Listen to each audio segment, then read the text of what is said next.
നമസ്കാരം, ന്യൂസ് ടുഡേയിലേക്ക് സ്വാഗതം. ആദ്യം പ്രധാന വാർത്തകൾ.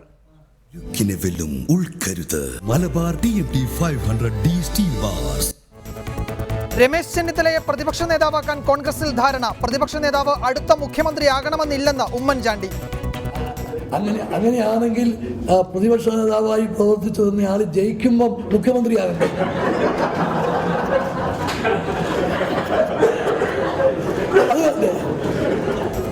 ഉമ്മൻചാണ്ടി UDF ചെയർമാനായി തുടരും. KC ജോസഫ് പ്രതിപക്ഷ ഉപനേതാവ്. ഡീസൽ വാഹനങ്ങൾ നിയന്ത്രിച്ച ഗ്രീൻ ട്രിബ്യൂണൽ ഉത്തരവിനെ ഹൈക്കോടതി ഭാഗികമായി സ്റ്റേ ചെയ്തു. വലിയ ഡീസൽ വാഹനങ്ങളുടെ രജിസ്ട്രേഷന് വിലക്കില്ല. 10 വർഷം പഴകിയ വാഹനങ്ങളുടെ നിരോധനം നിലനിൽക്കും. ട്രിബ്യൂണൽ ഉത്തരവ് വേണ്ടത്ര പഠനമില്ലാതെ എന്ന് ഹൈക്കോടതി. വെടിക്കെട്ടിന് നിരോധനമോ നിയന്ത്രണമോ വേണമെന്ന് ഹൈക്കോടതി. അനാവശ്യ പ്രവണതകൾ മതങ്ങൾ പ്രോത്സാഹിപ്പിക്കില്ലെന്ന് പ്രതീക്ഷ. പരവൂർ അപകടത്തിൽ പോലീസിന് വീഴ്ച പറ്റി. ക്ഷേത്ര ഭാരവാഹികൾക്ക് ജാമ്യമില്ല. മലാപ്പറമ്പ് സ്കൂൾ ജൂൺ 8-നകം അടച്ചുപൂട്ടണമെന്ന് ഹൈക്കോടതി നിർദ്ദേശം. തടസ്സം നിൽക്കുന്നവരെ ബലം പ്രയോഗിച്ച് നീക്കണം. വേണ്ടിവന്നാൽ അറസ്റ്റ് ചെയ്യാം. DGPയെയും കളക്ടറെയും കക്ഷി ചേർത്തു. നരേന്ദ്രമോദി സർക്കാരിന്റെ 2ാം വാർഷികത്തിൽ കേരളത്തിന് പദ്ധതി വാഗ്ദാനങ്ങൾ. 1000 കോടിയുടെ പ്ലാസ്റ്റിക് പാർക്ക് തുടങ്ങും. IITക്ക് സമാനമായി engineering institute. 200 Jan Aushadhi shop തുടങ്ങും. കേന്ദ്രമന്ത്രിസഭാ പുനഃസംഘടന ഉടനുണ്ടാകുമെന്ന് അമിത്ഷാ. ജിഷ കൊലക്കേസിൽ അന്വേഷണ സംഘത്തെ പുനഃസംഘടിപ്പിച്ചു. അന്വേഷണം പൂർത്തിയാകാൻ സമയമെടുക്കുമെന്ന് B. സന്ധ്യ. പേഷ്യൻസ് ആണ് ഇൻവെസ്റ്റിഗേഷൻ ഏറ്റവും ആവശ്യം. Takes time. പിന്നെ ഇൻവെസ്റ്റിഗേഷൻ നിങ്ങൾക്ക് അറിയാമല്ലോ, രഹസ്യ സ്വഭാവമുള്ളതാണ്. അത് കോടതിക്കായിരിക്കും പോകുന്നത്. ആലുവ റൂറൽ SP യതീഷ് ചന്ദ്രയെ നീക്കി. പെരുമ്പാവൂർ DYSPയെയും കുറുപ്പമ്പടി CAയെയും മാറ്റി. പൂവരണി പെൺവാണിഭ കേസിൽ 2ഉം 3ഉം പ്രതികൾക്ക് 22 വർഷം തടവ്. 1-ാം പ്രതി ലിസിക്ക് 18 വർഷം തടവ്. 4ഉം 6ഉം പ്രതികൾക്ക് 14 വർഷം തടവ്. ഉത്തരവ് 8ാം ക്ലാസ്സുകാരി പീഡനം മൂലം എയ്ഡ്സ് ബാധിച്ച് മരിച്ച കേസിൽ.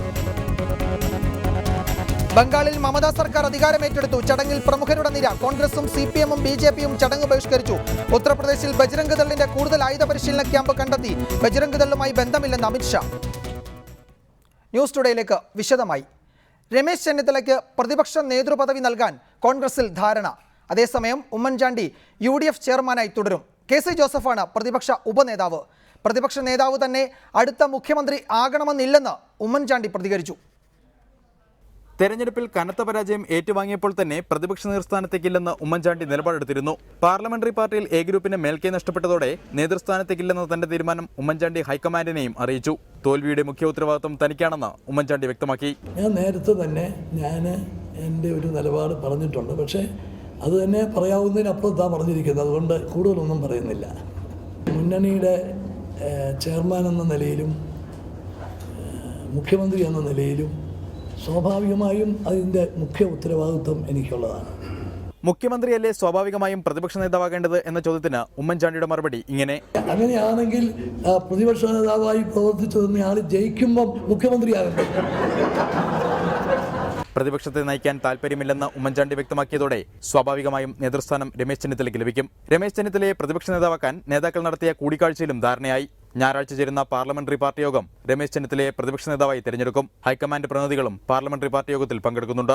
അതേസമയം UDF ചെയർമാനായി ഉമ്മൻചാണ്ടി തന്നെ തുടരും. പ്രതിപക്ഷ നേതൃസ്ഥാനം I ഗ്രൂപ്പിന് ലഭിക്കുമ്പോൾ A ഗ്രൂപ്പിലെ മുതിർന്ന നേതാവായ KC ജോസഫിനെ പ്രതിപക്ഷ ഉപനേതാവാക്കാനും നേതാക്കൾക്കിടയിൽ ധാരണയായി. റിപ്പോർട്ടർ, തിരുവനന്തപുരം.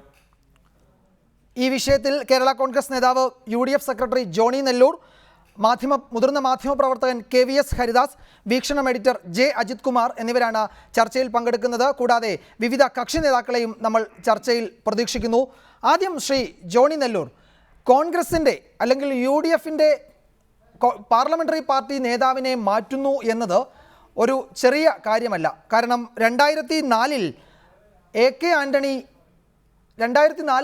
AK ആൻ്റണി ഈ പദവി ഒഴിയുന്നത്. അതിനുശേഷമാണ് ഉമ്മൻചാണ്ടി അവിടേക്ക് വരുന്നത്. അതിനുശേഷം തുടർച്ചയായി ഉമ്മൻചാണ്ടി കോൺഗ്രസിനെ സഭയ്ക്കകത്തും പുറത്തുമൊക്കെ നയിക്കുകയാണ്, മുഖ്യമന്ത്രിയായും പ്രതിപക്ഷ നേതാവുമൊക്കെയായി. ഇപ്പോൾ ആ അവസ്ഥയ്ക്ക് ഒരു മാറ്റമുണ്ടാകുന്നു. സ്വാഭാവികമായും നമ്മൾ പ്രതീക്ഷിക്കുന്നത് ഇനി നിയമസഭാ തെരഞ്ഞെടുപ്പ് 5 വർഷം കഴിയുമ്പോഴേ ഉള്ളൂ. ആ ഘട്ടത്തിലേക്കും ഒരു മുഖ്യമന്ത്രി സ്ഥാനാർത്ഥിയായി രമേശ് ചെന്നിത്തല ഉയർന്നു വരും എന്നാണ്. എന്താണ് അക്കാര്യത്തിലുള്ള ഒരു UDFൻ്റെ പ്രതീക്ഷ? ഈ ഒരു സമവാക്യം കോൺഗ്രസിൽ ഗുണമുണ്ടാക്കുമോ, UDFന് ഗുണമുണ്ടാക്കുമോ? രമേശ് ചെന്നിത്തല സ്വാഭാവികമായും ഒരു ചീഫ് മിനിസ്റ്റീരിയൽ കാൻഡിഡേറ്റായി ഉയർന്നു വരുമോ അടുത്ത നിയമസഭാ തെരഞ്ഞെടുപ്പ്? വിജയകുമാർ, ഇത് നമ്മൾ വളരെ ആഴത്തിൽ ചിന്തിക്കേണ്ട ഒരു കാര്യമാണ്. കാരണം ഒരാൾ പ്രതിപക്ഷ നേതാവാകാൻ താല്പര്യമില്ല എന്ന് പറഞ്ഞ് സ്വയം മാറി നിൽക്കുമ്പോൾ മറ്റൊരാൾ പ്രതിപക്ഷ നേതാവായി തിരഞ്ഞെടുക്കുക എന്നുള്ളത് സ്വാഭാവികം മാത്രമാണ്. അതിനകത്ത് മറ്റ് വ്യാഖ്യാനങ്ങൾക്കൊന്നും അർത്ഥമില്ല. 2004 ബഹുമാനായ ശ്രീ AK ആൻ്റണി നേതൃസ്ഥാനത്ത് നിന്ന് മാറിയപ്പോൾ ഉമ്മൻചാണ്ടി മുഖ്യമന്ത്രിയായി കേരളത്തിൽ കോൺഗ്രസിൻ്റെ ഒരു മുഖമായി മാറി. ഈ കാലം അത്രയും കോൺഗ്രസിനെ മുന്നിൽ നിന്ന് നയിച്ച UDF നയിച്ച ശ്രീ ഉമ്മൻചാണ്ടി ഇന്നും UDF ചെയർമാൻ അദ്ദേഹം, നാളെയും അദ്ദേഹം UDF ചെയർമാനായി തുടരുന്നു എന്ന് ഇതിനോടകം തീരുമാനം എടുത്തു കഴിഞ്ഞിരിക്കുന്നു. അപ്പോൾ പ്രതിപക്ഷ നേതൃസ്ഥാനത്തേക്ക് അദ്ദേഹം വരുന്നില്ല എന്ന് സ്വയം അദ്ദേഹം പ്രഖ്യാപിച്ച സാഹചര്യത്തിൽ സ്വാഭാവികമായി അടുത്ത ഒരു നേതാവിനെ തിരഞ്ഞെടുക്കുവാനുള്ള ആലോചന കോൺഗ്രസ് പാർട്ടിക്കുള്ളിൽ ഉണ്ടായി. അവരൊരാളെ കണ്ടെത്തിയെന്നാണ് മനസ്സിലാക്കുന്നത്. അന്തിമ തീരുമാനം ഏതായാലും ഞായറാഴ്ചയ്ക്ക് ശേഷമേ നമുക്ക് പറയാൻ കഴിയൂ. ഒരു കാര്യം പറയട്ടെ, ആര് പ്രതിപക്ഷ നേതാവാകുന്നു എന്നുള്ളതിലപ്പുറത്ത് പ്രതിപക്ഷത്തെ നയിക്കുവാൻ ഒരു കൂട്ടായ നേതൃത്വം, നേതൃസ്ഥാനത്ത് പ്രതിപക്ഷ നേതാവ് എന്നുള്ളൊരു വ്യക്തിയല്ല, പ്രതിപക്ഷ നേതൃനിരയിലെ നേതാക്കന്മാരെല്ലാം ചേർന്ന് ശക്തമായി പ്രതിപക്ഷത്തിരുന്നുകൊണ്ട് ഈ മുന്നണിയെ നയിച്ച് വീണ്ടും അധികാരത്തിലേക്ക് തിരികെ കൊണ്ടുവരിക എന്നൊരു ലക്ഷ്യത്തോടു കൂടി നീങ്ങും. അതിനകത്ത് സംശയമൊന്നും വേണ്ട ആർക്കും. അല്ലാതെ മറ്റ് വ്യാഖ്യാനങ്ങൾക്കൊന്നും ഇവിടെ അർത്ഥമൊന്നുമില്ല. കോൺഗ്രസ് പാർട്ടിക്കകത്ത് നേതാവാരും തീരുമാനിക്കാനുള്ള പരിപൂർണ്ണ സ്വാതന്ത്ര്യം അവർക്കാണ്. ഞങ്ങളെപ്പോലുള്ള ഘടകകക്ഷികൾക്കൊന്നും അതിനെപ്പറ്റി അഭിപ്രായം പോലും പറയേണ്ട കാര്യമില്ല. ഒരു പ്രതിസന്ധി ഘട്ടമോ അല്ലെങ്കിൽ ഏതെങ്കിലും ഒരു സങ്കീർണമായ പ്രശ്നമോ വന്നാൽ മാത്രമാണ് UDF ഘടകകക്ഷികളുടെ അഭിപ്രായങ്ങളൊക്കെ മുൻകാലങ്ങളിൽ ചോദിച്ചിട്ടുള്ളത്. അങ്ങനൊരു സങ്കീർണമായ പ്രതിസന്ധിയോ മറ്റു വിഷയങ്ങളോ ഒന്നുമില്ലാത്ത ഈ സാഹചര്യത്തിൽ പ്രതിപക്ഷ നേതാവായി അവരാരെ കക്ഷി നേതാവായി തിരഞ്ഞെടുക്കുന്ന ആൾ പ്രതിപക്ഷ നേതാവാകും. അതിലപ്പുറത്തൊന്നും അതിനൊരു വ്യാഖ്യാനം കൊടുക്കേണ്ടതില്ല.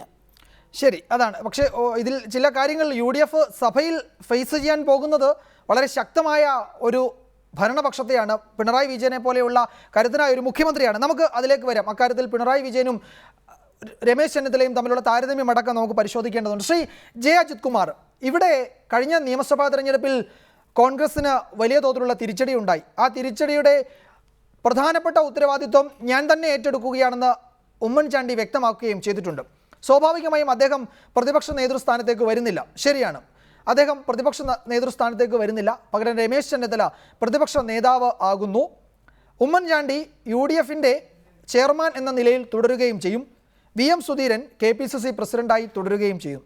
നോക്കൂ, ഈ 3 നേതാക്കൾ, തെരഞ്ഞെടുപ്പിനെ നയിച്ച 3 നേതാക്കൾ അവരുടെ അക്കോമഡേഷൻ ഉറപ്പിച്ചു കഴിഞ്ഞു. ഒരാൾ KPCC പ്രസിഡന്റായി തുടരുന്നു, മറ്റൊരാൾ പ്രതിപക്ഷ നേതാവാകുന്നു, ഒരാൾ UDF ചെയർമാനായിരുന്നു. സാധാരണ UDF ചെയർമാൻ എന്നത് മുഖ്യമന്ത്രിയോ പ്രതിപക്ഷ നേതാവോ ആ പോസ്റ്റിലിരിക്കുന്ന ആൾ തന്നെയാണ് സാധാരണയാകാറുള്ളത്. ഇവിടെ ആ പദവി ഉമ്മൻചാണ്ടിക്ക് ലഭിക്കുന്നു. ആ 3 നേതാക്കൾക്കും അവരുടെ സുരക്ഷിതമായ ഇരിപ്പിടങ്ങൾ ശരിയായി കഴിഞ്ഞു.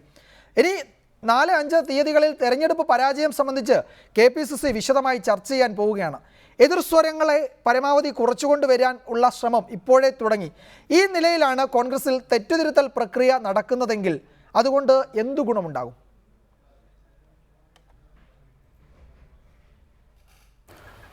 ശ്രീ വിജയകുമാർ, ഞാൻ ഒരു കാര്യം പറയട്ടെ. ശ്രീ ജോണി നെല്ലൂർ അത് അദ്ദേഹം തുടങ്ങിയത് അദ്ദേഹം തന്നെയാണ്. അത് എനിക്ക് പറയാനുള്ളത് ഇതാണ്. ഈ തെരഞ്ഞെടുപ്പിൽ ഇപ്പോൾ 2016 ഇപ്പോൾ നടന്ന തെരഞ്ഞെടുപ്പിൽ കോൺഗ്രസിനെ നയിക്കാനായിട്ട് 3 ഉന്നത നേതാക്കളാണ് നിയോഗിക്കപ്പെട്ടിരുന്നത്. അവരുടെ 3 പേരുടെയും പേരുകൾ ശ്രീ വിജയകുമാറിൻ്റെ വായിൽ നിന്ന് നമ്മൾ കേട്ടു. മുഖ്യമന്ത്രിയായിരുന്ന ശ്രീ ഉമ്മൻചാണ്ടിയും KPCC അധ്യക്ഷനായ ശ്രീ VM സുധീരനും ആഭ്യന്തരമന്ത്രി മുൻ KPCC പ്രസിഡന്റുമായ ശ്രീ രമേശ് ചെന്നിത്തലയും. അപ്പോൾ ഈ ത്രിമൂർത്തികൾ നയിക്കുന്ന, ത്രിമൂർത്തികൾ എന്ന് പറഞ്ഞോട്ടെ, മറ്റേ തെറ്റായ വ്യാഖ്യാനമൊന്നും വേണ്ട, ആ ത്രിമൂർത്തികൾ നയിക്കുന്ന കോൺഗ്രസ് ആണ് ഐക്യ മുന്നണിയുടെ നേതൃസ്ഥാനത്തിരുന്നു കൊണ്ട് ഇപ്പോൾ തെരഞ്ഞെടുപ്പിനെ നേരിട്ടത്. തീർച്ചയായും തെരഞ്ഞെടുപ്പിൽ ചില തിരിച്ചടികൾ സംഭവിച്ചു. ഒരു പുനർചിന്തനത്തിനും ആത്മപരിശോധനയ്ക്കുമുള്ള സമയമാണ് കോൺഗ്രസിനും കോൺഗ്രസ് നയിക്കുന്ന UDFനുമെന്ന് നന്നായിട്ട് ഘടകകക്ഷി ശ്രീ ജോണി നെല്ലൂരിൻ്റെ ഉൾപ്പെടെയുള്ള ഘടകകക്ഷികൾ മനസ്സിലാക്കുന്നു. അദ്ദേഹത്തിൻ്റെ സ്ഥാനാർത്ഥി കൃത്യമായി വൻപിച്ച ഭൂരിപക്ഷത്തോടെ ജയിച്ചു വന്നു, ശ്രീ അനൂപ് ജേക്കബ് പിറവം സീറ്റ് നിലനിർത്തിക്കൊണ്ട്. തീർച്ചയായിട്ടും അദ്ദേഹത്തിന് അതിൽ ഒരുപാട് സന്തോഷം കാണും. പാർട്ടി ചെയർമാൻ എന്നുള്ള രീതിയിൽ അദ്ദേഹത്തിനെ അനുമോദിക്കാൻ കൂടി ഞാൻ ഈ അവസരം ഉപയോഗിച്ചുകൊള്ളട്ടെ. ഞാൻ പറഞ്ഞു വന്നത് ഇതാണ് വിജയ്. അപ്പോൾ തീർച്ചയായിട്ടും ഇപ്പം ജൂൺ 4-5 തീയതികളിൽ നെയ്യാർ ഡാമിൽ നടക്കുന്ന 2 ദിവസത്തെ വിശാലമായ എക്സിക്യൂട്ടീവ് യോഗത്തിൽ ഈ പരാജയ കാരണങ്ങൾ പരിശോധിക്കും. അതിനുള്ള പരിഹാരങ്ങൾ തേടാനുള്ള മാർഗങ്ങൾ ആരായും. ഈ ശക്തമായ ഒരു തിരിച്ചു വരവിന് വേണ്ടി പാർട്ടിയെ സജ്ജമാക്കിക്കൊണ്ടും മുന്നണിയുടെ നേതൃത്വത്തിൽ തുടർന്നുകൊണ്ടും കോൺഗ്രസ് അതിന് വേണ്ട ഒരു ക്രിയാത്മകമായ ഒരു വളരെ ക്രിയേറ്റീവായ ഒരു കോഴ്സ് ഓഫ് ആക്ഷൻ ചാർട്ടർ ചെയ്യുമെന്ന് തന്നെ നമുക്ക് പ്രതീക്ഷിക്കാം. മറ്റൊന്ന്, ഈ മുൻ മുഖ്യമന്ത്രി ആയിരുന്ന ആൾ ഭരണം നഷ്ടപ്പെടുമ്പോൾ അദ്ദേഹം പ്രതിപക്ഷത്തിൻ്റെ നേതാവാകണം എന്നുള്ളൊരു നാച്ചുറൽ ചോയ്സ് ഒന്നും അല്ലല്ലോ. പിന്നെ കോൺഗ്രസിൻ്റെ ചരിത്രത്തിൽ നമുക്കറിയാം, പ്രദേശ് കോൺഗ്രസ് കമ്മിറ്റി അധ്യക്ഷന്മാർ മുഖ്യമന്ത്രി പദവും കൂടി വഹിച്ചിട്ടുള്ള കേസ് നമുക്കറിയാം. ഓൾ ഇന്ത്യ കോൺഗ്രസ് കമ്മിറ്റിയുടെ പ്രസിഡന്റ് ആയിരിക്കെ തന്നെ പ്രധാനമന്ത്രിയായവരുടെ ചരിത്രം നമ്മുടെ മുന്നിലുണ്ട്. അപ്പോൾ അതുകൊണ്ട് അങ്ങനെയുള്ള പ്രത്യേകമായ ഡിമാർക്കേഷൻസ് ഒന്നും അതിനകത്ത് വരുന്നില്ല. മറ്റൊന്ന്, ഈ പറഞ്ഞ ശ്രീ വിജയ് പറഞ്ഞ ഈ 3 പേരും അവരുടെ സ്ഥാനങ്ങൾ സുരക്ഷിതമാക്കി എന്നുള്ള പരാമർശത്തോട് ഞാൻ വിയോജിക്കുകയാണ്. അതിനകത്ത് ഇപ്പോൾ അവരുടെ സ്ഥാനത്തിന് ഒരു അരക്ഷിതാവസ്ഥ ഉണ്ടായിരുന്നില്ല. ശ്രീ ഉമ്മൻചാണ്ടി UDFന്റെ ചെയർമാനായിട്ട് എത്രയോ കാലമായിട്ട് തുടരുകയാണ്. പ്രതിപക്ഷത്തായിരുന്ന സമയത്തും ഭരണപക്ഷത്തായിരുന്ന സമയത്തും കഴിഞ്ഞ തവണ പ്രതിപക്ഷം എന്നുള്ള ഒരു നാച്ചുറൽ ചോയ്സ് ആയിട്ട് ശ്രീ ഉമ്മൻചാണ്ടി മുഖ്യമന്ത്രിയായി വന്നു. അന്ന് KPCC പ്രസിഡന്റായിരുന്ന ശ്രീ രമേശ് ചെന്നിത്തല മുന്നണിയിൽ നിന്ന് പാർട്ടിയെ നയിച്ചുകൊണ്ട് പാർട്ടിയെ അധികാരത്തിലെത്തിച്ചു. അത് കഴിഞ്ഞിട്ട് 2014 പുതുവത്സര ദിനത്തിൽ ശ്രീ രമേശ് ചെന്നിത്തല പിന്നെ ആഭ്യന്തര വകുപ്പിൻ്റെ ചുമതല ഏറ്റുകൊണ്ട് സംസ്ഥാന മന്ത്രിയായി 3-4 മാസം കൂടെ തുടർന്ന് പ്രസിഡന്റായിട്ട്. അതിനുശേഷമാണ് ശ്രീ VM സുധീരൻ KPCCയുടെ പ്രസിഡന്റായിട്ട് വരുന്നത്. അപ്പോൾ ഈ കഴിഞ്ഞ ഒരു 2-2.5 കൊല്ലമായിട്ട് ഇവർ 3 പേരും കൂടി തന്നെയാണ് കോൺഗ്രസിനെ കേരളത്തിൽ നയിച്ചുകൊണ്ടിരിക്കുന്നത്. അതിനകത്ത് യാതൊരു തർക്കവുമില്ല. അപ്പോൾ അവരുടെ ഒന്നും സ്ഥാനം ഉറപ്പിച്ചെന്നുള്ള അവരുടെ അക്കോമഡേഷൻ എൻഷുർ ചെയ്തു എന്നൊന്നും പറയുന്നതിൽ ന്യായമില്ല. എന്ന് തന്നെയല്ല, ഇപ്പോൾ ഈ 3 പേരാണല്ലോ ഇപ്പോൾ ഏറ്റവും മൂന്ന്. ഇനിയിപ്പോൾ മറ്റേതെങ്കിലും പേരുകൾ തന്നെ ചർച്ച ചെയ്യുന്നുണ്ടെങ്കിൽ പോലും അവരുടെയൊക്കെ സമൂഹത്തോടും അറിവോടും സമൂഹത്തോടും പിന്തുണയോടും ആണല്ലോ പ്രതിപക്ഷ നേതാവായിട്ട് ശ്രീ രമേശ് ചെന്നിത്തല കടന്നു വരുന്നത്. ഇപ്പോൾ ഒരുപക്ഷെ പേരുകൾ പറയാമാകുന്ന, അല്ലെങ്കിൽ ഇപ്പോൾ നമ്മൾ മാധ്യമപ്രവർത്തകർ ചർച്ച ചെയ്തുകൊണ്ടിരിക്കുന്ന 2-3 പേരുകൾ ഞാൻ പറയണോ വേണ്ടായോ പറയുന്നത് അസ്ഥാനത്താകുമെന്നവരുടെ എങ്കിൽ പോലും ശ്രീ മുരളീധരൻ്റെയും ശ്രീ VD സതീഷിൻ്റെയൊക്കെ പേരുകളൊക്കെ ഇങ്ങനെ അന്തരീക്ഷത്തിൽ ഇങ്ങനെ പടരുന്നുണ്ടായിരുന്നു. പക്ഷേ അവരൊക്കെ പോലും സമ്മതിച്ചുകൊണ്ടാണല്ലോ, അവരുടെയൊക്കെ പിന്തുണയോടുകൂടിയാണല്ലോ ശ്രീ രമേശ് ചെന്നിത്തല ഈ സ്ഥാനത്തേക്ക് വരുന്നത്. അതോടൊപ്പം തന്നെ ശ്രീ ഉമ്മൻചാണ്ടി ഇന്ന് പറഞ്ഞ അദ്ദേഹം നടത്തിയ ഒരു നിരീക്ഷണമുണ്ട്. പ്രതിപക്ഷ നേതാവ് is not an automatic choice to be the next chief minister. അത് അപ്പോഴത്തെ 5 കൊല്ലത്തിന് ശേഷം നടക്കുന്നതിനെക്കുറിച്ച് ഇപ്പോൾ നമ്മൾ ഗണിക്കേണ്ട കാര്യവുമില്ല. മറ്റൊന്ന്, അഥവാ അങ്ങനെ ശ്രീ രമേശ് ചെന്നിത്തല അന്ന് UDFന് ഭരണത്തിലേക്ക് UDFന് തിരിച്ചു വരാൻ കഴിഞ്ഞാൽ ഇപ്പോഴത്തെ പ്രതിപക്ഷം എന്നുള്ള രീതിയിൽ അങ്ങനെ ഒരു ക്ലെയിം സ്റ്റേക്ക് ചെയ്യാൻ പോലും ശ്രീ രമേശ് ചെന്നിത്തലയുടെ അദ്ദേഹത്തിന് അതിന് അവകാശവും അധികാരമുണ്ട്. അതാർക്കും ചോദ്യം ചെയ്യാനും കഴിയില്ല. അദ്ദേഹം എത്രയോ കാലമായിട്ട് KSUവിൽ കൂടിയും NSUവിലെയും യൂത്ത് കോൺഗ്രസിൻ്റെയും KPCCയുടെയൊക്കെ അധ്യക്ഷ സ്ഥാനത്ത് അഖിലേന്ത്യാ തലത്തിലും സംസ്ഥാന തലത്തിലും പ്രാഗൽഭ്യം തെളിയിച്ചിട്ടുള്ളതാണ്. മന്ത്രി എന്നുള്ള രീതിയിൽ ശ്രീ കരുണാകരൻ്റെ ടീമിനോടൊപ്പം തന്നെ ഉണ്ടായിരുന്ന ആളാണ് 26-ാം വയസ്സിൽ. അപ്പോൾ ശ്രീ രമേശ് ചെന്നിത്തലയുടെ നേതൃപാടവത്തെ പോലും ചോദ്യം ചെയ്യേണ്ട സാഹചര്യം വരുന്നില്ല. എന്ന് തന്നെയല്ല, ഇനിയിപ്പോൾ ഒരു പ്രായത്തിന്റെ കണക്ക് പറഞ്ഞാൽ പോലും ഇപ്പോൾ അദ്ദേഹം ഒരു 60കളുടെ പടിവാതിൽ ചോദിച്ചത് അത് തന്നെയായിരുന്നു. സ്വാഭാവികമായും അടുത്ത നിയമസഭാ തെരഞ്ഞെടുപ്പിൽ അത് എപ്പോഴും ആകട്ടെ നടക്കുമ്പോൾ രമേശ് ചെന്നിത്തല പ്രതിപക്ഷ നേതാവ് എന്ന നിലയിൽ 5 വർഷം നിയമസഭയ്ക്കകത്തും പുറത്തും UDFനെയും പാർട്ടിയെയും നയിച്ചിട്ട് സ്വാഭാവികമായും അദ്ദേഹത്തെ മുഖ്യമന്ത്രി സ്ഥാനാർത്ഥിയാക്കി. ഇപ്പോൾ കഴിഞ്ഞ നിയമസഭാ തെരഞ്ഞെടുപ്പിൽ ഉമ്മൻചാണ്ടി സർക്കാർ രണ്ടാമതൊരവസരം കൂടി തേടുന്നു എന്ന നിലയിലായിരുന്നുവല്ലോ കോൺഗ്രസിൻ്റെയും UDFൻ്റെയും പ്രചാരണം മുഴുവൻ നീങ്ങിയത്. അതുകൊണ്ട് തന്നെയാണ് ഞാൻ അങ്ങനെ ചോദിക്കുന്നത്. അത്തരമൊരു സാധ്യത നിലനിൽക്കില്ലേ രമേശ് ചെന്നിത്തലയ്ക്ക് മുഖ്യമന്ത്രിയാകുന്നതിന് വേണ്ടി? അല്ലെങ്കിൽ രമേശ് ചെന്നിത്തല ആയിരിക്കും ഞങ്ങളുടെ മുഖ്യമന്ത്രി സ്ഥാനാർത്ഥി എന്ന് പറയേണ്ട സാഹചര്യം UDFനും പ്രത്യേകിച്ച് കോൺഗ്രസിനും ഉണ്ടാകില്ലേ? അത് ആ സമയത്ത് എങ്ങനെയാണ് ഒരു തർക്കം ഉണ്ടാകുക? നമുക്കത് ഇപ്പോൾ പറയാൻ പറ്റില്ല. പക്ഷേ സ്വാഭാവികമായും നേർബുദ്ധിക്ക് നമ്മൾ ചിന്തിച്ചാൽ അങ്ങനെ തന്നെയല്ലേ വരിക? അല്ല, ഒരു കാര്യമുണ്ട്. അതായത് ഇപ്പോൾ തുടർ ഭരണത്തിലേക്ക് UDF വരികയായിരുന്നെങ്കിൽ നാച്ചുറൽ ചോയ്സ് സ്വാഭാവികമായിട്ടും മുഖ്യമന്ത്രിയാകേണ്ടിയിരുന്നത് തുടർ ഭരണത്തിൻ്റെ നേതൃസ്ഥാനത്തേക്ക് വരേണ്ടത് ശ്രീ ഉമ്മൻചാണ്ടി തന്നെയായിരുന്നു. തീർച്ചയായിട്ടും അദ്ദേഹം തന്നെ അതിൻ്റെ ഉത്തരവാദിത്വം. ഇപ്പോൾ തുടർ ഭരണത്തിലേക്ക് വരികയാണെങ്കിൽ ഈ സർക്കാർ കഴിഞ്ഞ 5 കൊല്ലക്കാലത്തെ തുടർ ഭരണത്തിന് അനുകൂലമായ ജനവിധിയാകമാണ് ഉണ്ടാകാമായിരുന്നെങ്കിൽ മുഖ്യമന്ത്രി സ്ഥാനത്തേക്ക് ശ്രീ ഉമ്മൻചാണ്ടിയുടെ സ്ഥാനത്തിന് പേരിന് ഒരു വെല്ലുവിളി ഉണ്ടാകുമായിരുന്നില്ല. നാച്ചുറൽ ചോയ്സ് ശ്രീ ഉമ്മൻചാണ്ടി തന്നെ ആകുമായിരുന്നു. ഇപ്പോൾ ദൗർഭാഗ്യവശാൽ അങ്ങനെ സംഭവിക്കാഞ്ഞതുകൊണ്ട് ഈ പരാജയത്തിൻ്റെ ഉത്തരവാദിത്വം ഏറ്റെടുത്തുകൊണ്ട് അദ്ദേഹം പ്രതിപക്ഷ നേതൃസ്ഥാനം പോലും വേണ്ട എന്ന് പറയുന്ന അദ്ദേഹത്തിൻ്റെ ആർജവത്തെയും ആത്മാർത്ഥതയും നമ്മൾ അംഗീകരിക്കുക, ബഹുമാനിക്കുക. അപ്പോൾ അദ്ദേഹം വഴിമാറിക്കൊടുക്കുകയാണ് പുതിയ തലമുറയ്ക്ക്. ശ്രീ ഉമ്മൻചാണ്ടിയേക്കാളും പാർട്ടി സെറ്റപ്പിൽ KSU കേരള വിദ്യാർത്ഥി യൂണിയൻ്റെ കാലം മുതൽ ശ്രീ ഉമ്മൻചാണ്ടിയേക്കാളും വളരെ ജൂനിയറാണ് പ്രായം കൊണ്ട് ശ്രീ രമേശ് ചെന്നിത്തല. അപ്പോൾ സത്യം പറഞ്ഞാൽ ശ്രീ വിജയ്, ഒരു പുതിയ തലമുറ നേതൃത്വത്തിലേക്ക് കടന്നു വരികയാണ് കേരളത്തിലെ കോൺഗ്രസ്സിൽ.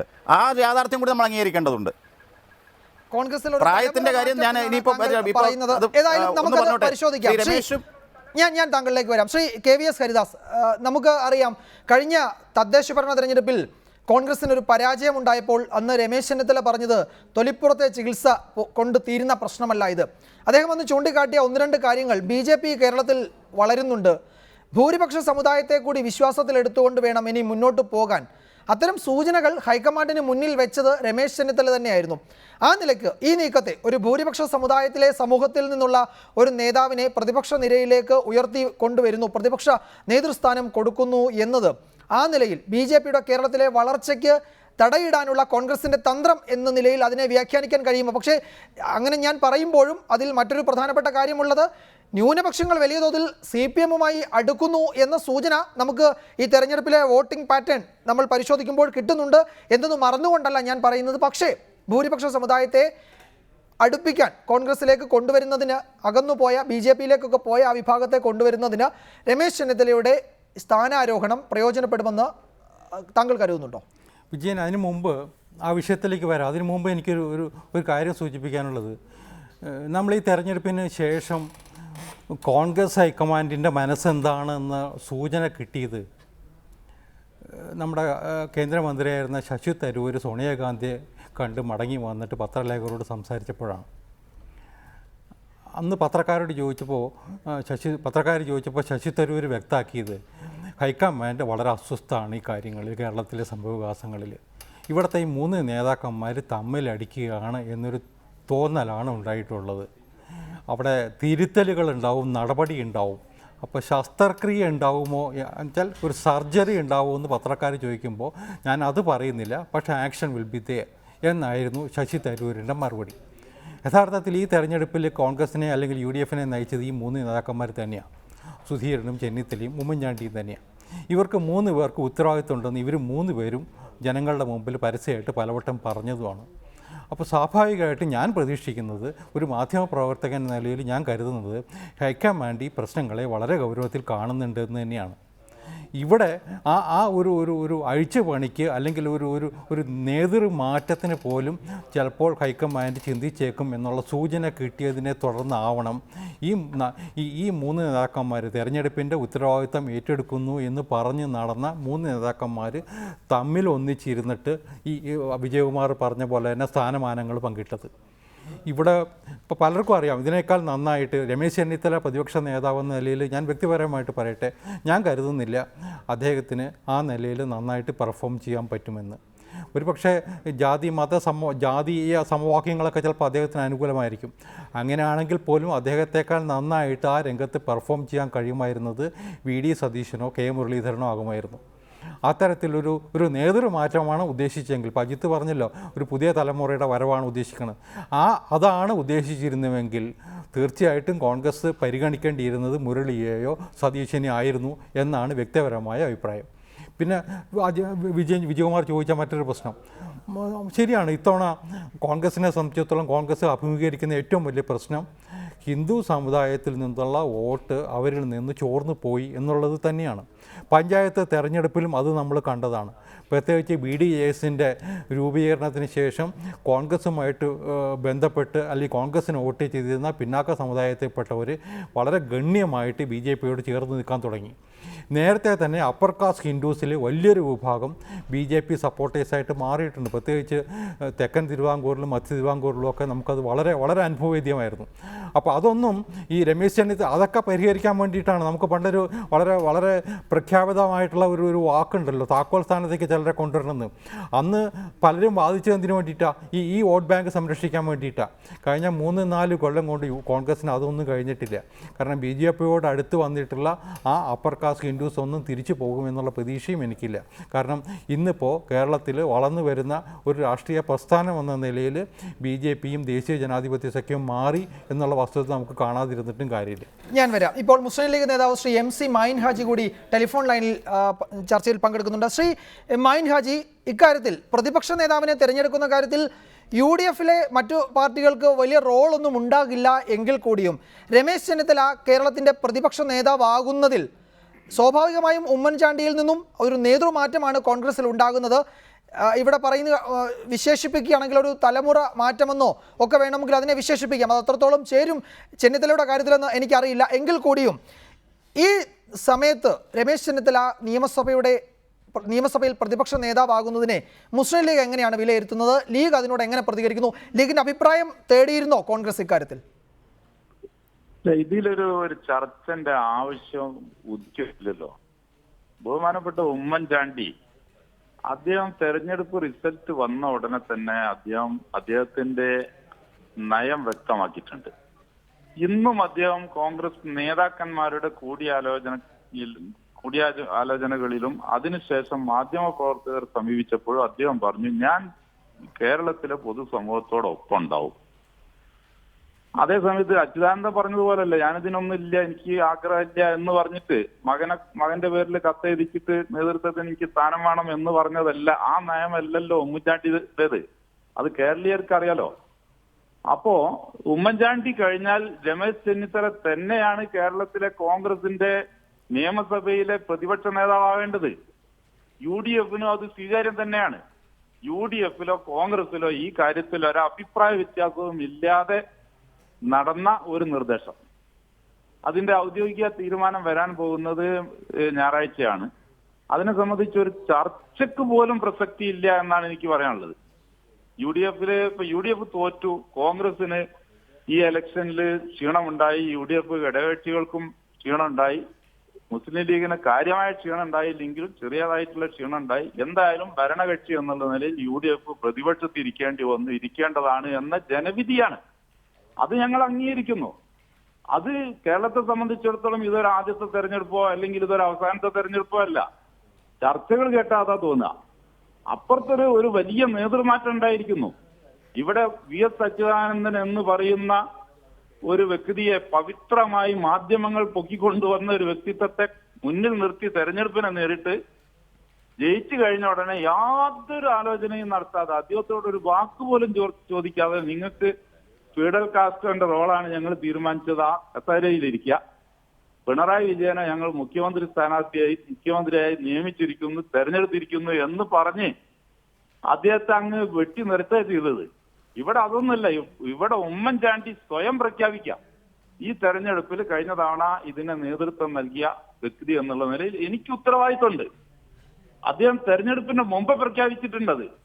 ഇത് എന്റെ ഗവൺമെന്റിന്റെ വിലയിരുത്തൽ തന്നെയാണ് എന്ന് അദ്ദേഹം പ്രഖ്യാപിച്ചിട്ടുണ്ട്. അതിൽ ഉറച്ചു നിന്ന് ഇന്നും ആ നിലപാടിൽ ഉറച്ചു നിൽക്കുന്ന ഉമ്മൻചാണ്ടിയെ കേരളം ഒട്ടാകെ ആദരിക്കേണ്ടതുണ്ട്. ശ്രീ മൈൻ ഹാജി, അതിലൊന്നും തർക്കമില്ല. ഉമ്മൻചാണ്ടി അത് തന്നെ നേരത്തെ പ്രഖ്യാപിച്ചിട്ടുണ്ടായിരുന്നു.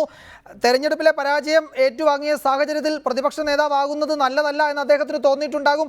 അതൊക്കെ ശരി തന്നെ. അതിലൊക്കെ പ്രധാനം അദ്ദേഹത്തിൻ്റെ എ ഗ്രൂപ്പിന് അംഗങ്ങളുടെ എണ്ണം നോക്കിയാൽ ഐ ഗ്രൂപ്പിനെക്കാട്ടിൽ പിറകിലാണ് എന്ന വസ്തുത കൂടി നമ്മൾ കണക്കിലെടുക്കണം. ഉദാരമായ സമീപനം ഉമ്മൻചാണ്ടിക്ക് സ്വീകരിക്കാൻ ഇടയായ സാഹചര്യം അങ്ങനെയും കൂടി നമ്മൾ വിലയിരുത്തണമല്ലോ. അതിലേക്ക് നമുക്ക് പിന്നീട് പോകാം. ഞാൻ ചോദിക്കുന്നത്, മുസ്ലിം ലീഗിനും കോൺഗ്രസും തമ്മിൽ സഭയ്ക്കകത്ത് വലിയ വ്യത്യാസമൊന്നുമില്ല. 3-4 സീറ്റിൻ്റെ വ്യത്യാസമേ ഉള്ളൂ. ഏറ്റവും കൂടുതൽ സീറ്റിൽ മത്സരിച്ച് ഏറ്റവും കുറവ് നിലയിലേക്ക് കോൺഗ്രസ് വന്നു. ലീഗിന് കഴിഞ്ഞ തവണത്തേനേക്കാൾ ചെറിയ കുറവ് വന്നു. അതും ഒരു പ്രധാനപ്പെട്ട ഘടകമല്ലേ?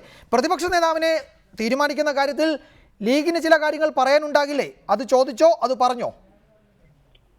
ക്ഷീരമുള്ള രഹസ്യം ചുവട്ടിലും ചോര തന്നെ കൊതുകിന് കൗതുകം എന്ന് പണ്ട് പറഞ്ഞിട്ടുണ്ടല്ലോ. അതുപോലെയാണ് തെരഞ്ഞെടുപ്പിന് മുമ്പേ ഈ തെരഞ്ഞെടുപ്പ് ഫലം എന്റെ ഭരണത്തിന്റെ വിധിയായിരിക്കും എന്ന് പ്രഖ്യാപിച്ച ആൾക്ക് ഇപ്പൊ ഗ്രൂപ്പിന്റെ എണ്ണം കുറവുകൊണ്ടാണ് പ്രതിപക്ഷ നേതൃപദവി ഒഴിയേണ്ടി വന്നത് എന്ന് വരുത്തി തീർക്കാനുള്ള ശ്രമത്തെ എനിക്ക് അങ്ങനെ ഉപമിക്കാൻ കഴിയുള്ളൂ. അതുപോട്ടെ, അത് താങ്കൾ ചർച്ചയ്ക്ക് വിധേയമാക്കിയിട്ടില്ല എന്നതുകൊണ്ട് ഞാൻ അതിലേക്ക് കടക്കുന്നില്ല. പ്രതിപക്ഷ നേതാവിനെ തെരഞ്ഞെടുക്കാൻ സാങ്കേതികമായും എല്ലാ നിലയിലും UDF-ന് നേതൃത്വം നൽകുന്ന കക്ഷി കോൺഗ്രസ്സാണ്. നിയമസഭയിൽ പ്രതിപക്ഷത്ത് ഏറ്റവും കൂടുതൽ അംഗബലമുള്ള കക്ഷി കോൺഗ്രസ്സാണ്. ഈ UDF ഉണ്ടാക്കിയത് മുതൽക്ക് ഇന്ന് വരെ അതിനെ നയിക്കുന്ന കക്ഷി കോൺഗ്രസ്സാണ്. അവർക്കാണ് ആളെ തെരഞ്ഞെടുക്കാനുള്ള അവകാശം. അത് അവർ ഘടകകക്ഷികളോടൊക്കെ ചോദിക്കേണ്ടതുപോലെ എല്ലാ സമയത്തും ചോദിച്ചിട്ടുണ്ട്, ചോദിക്കുകയും ചെയ്യും. അതിലൊന്നും ഞങ്ങൾക്ക് അത് വലിയൊരു വിഷയമാക്കേണ്ട കാര്യമാണ് എന്ന് തോന്നിയിട്ടില്ല. ഇതിനു മുമ്പ് ഇതുപോലുള്ള എണ്ണത്തിന്റെ ഡിഫറൻസ് ഒക്കെ ഇതിനു മുമ്പും ഉണ്ടായിട്ടുണ്ട്. 80-ലെ കോൺഗ്രസും ആ കാലഘട്ടത്തിലെ പ്രതിപക്ഷ നേതാവും മുസ്ലിം ലീഗിന്റെ എണ്ണവും അതുപോലുള്ളതൊക്കെ നോക്കിയാൽ വലിയ വ്യത്യാസമൊന്നും ഉണ്ടായിട്ടില്ല. മുമ്പും അങ്ങനെയൊക്കെ ഉണ്ടായിട്ടുണ്ട്. പണ്ട് പ്രതിപക്ഷത്തൊക്കെ അങ്ങനെയൊക്കെ ഉണ്ടായി. എണ്ണം കൂടുതലുള്ള കക്ഷി ആരാണോ അവർ പ്രതിപക്ഷ നേതാവും. എന്നതല്ല ഘടകം, അത് കോൺഗ്രസിന്റെ പദവി കോൺഗ്രസിന് കൂടുതലുണ്ട് എന്നതുകൊണ്ട് തന്നെ അക്കാര്യത്തിൽ ലീഗ് ഇടപെടുന്നില്ല. വളരെ നന്ദി ശ്രീ ഇമാൻ ഹാജി ഘട്ടത്തിൽ പ്രതികരിച്ചതിന്. ശ്രീ ജോണി നെല്ലൂർ, ഇവിടെ ശ്രീ KVS ഹരിദാസ് ചൂണ്ടിക്കാട്ടിയതുപോലെ ഒരു പ്രതിപക്ഷ നേതാവ് എന്ന നിലയിൽ രമേശ് ചെന്നിത്തലയുടെ ഇടപെടൽ, ഉമ്മൻചാണ്ടി ഒരു വിഷയത്തെ കൈകാര്യം ചെയ്യുന്നതും രമേശ് ചെന്നിത്തല ആ വിഷയത്തെ കൈകാര്യം ചെയ്യുന്നതും രണ്ട് തരത്തിലായിരിക്കും. പൊതുവെ ഒരു സമവായത്തിൻ്റെ അന്തരീക്ഷം ഏത് ഘട്ടത്തിലും കാത്തു സൂക്ഷിക്കുന്ന ഒരു നേതാവാണ് രമേശ് ചെന്നിത്തല. നമ്മൾ അദ്ദേഹത്തെ അങ്ങനെയാണ് കണ്ടിട്ടുള്ളത്, ക്ഷുഭിതനായി കാണാറില്ല. സമവായത്തിൻ്റെ മാർഗ്ഗമാണ് പാർട്ടിയിലും അദ്ദേഹം പ്രതിപക്ഷത്ത് അല്ലെങ്കിൽ KPCC അധ്യക്ഷനായിരുന്ന സമയത്തൊക്കെ കണ്ടിട്ടുള്ളത്. ഇത് നിയമസഭയാണ്. നിയമസഭയിൽ പിണറായി വിജയൻ എന്ന കരുത്തനായ മുഖ്യമന്ത്രിയെയും അദ്ദേഹത്തോടൊപ്പമുള്ള 91 പടയാളികളെയുമാണ് രമേശ് ചെന്നിത്തലയും അദ്ദേഹത്തോടൊപ്പമുള്ള 40-42 പേരും അല്ലെങ്കിൽ 47 പേരും നേരിടാൻ പോകുന്നത്. ഒരു പ്രതിപക്ഷ നേതാവെന്ന നിലയിൽ ഈ സഭയിൽ ഉമ്മൻചാണ്ടിയാണോ കുറെ കൂടി ആവശ്യം, അതോ ഇപ്പോൾ പ്രഖ്യാപിച്ചതുപോലെ രമേശ് ചെന്നിത്തല തന്നെയാണോ വേണ്ടത്? വിജയകുമാറെ, ഇതിനകത്ത് ആര് പ്രതിപക്ഷ നേതാവാകുന്നു എന്നുള്ളത് നമുക്ക് മറ്റന്നാൾ അറിയാൻ കഴിയുള്ളൂ. ശ്രീ രമേശ് ചെന്നിത്തല പ്രതിപക്ഷ നേതാവായി വന്നാൽ അതിനെ ഘടകകക്ഷികളൊക്കെ സ്വാഗതം ചെയ്യുന്ന കാര്യമാണ്. കാരണം അദ്ദേഹത്തിൻ്റെ പൂർവ്വകാല ചരിത്രം നാം പരിശോധിക്കണം.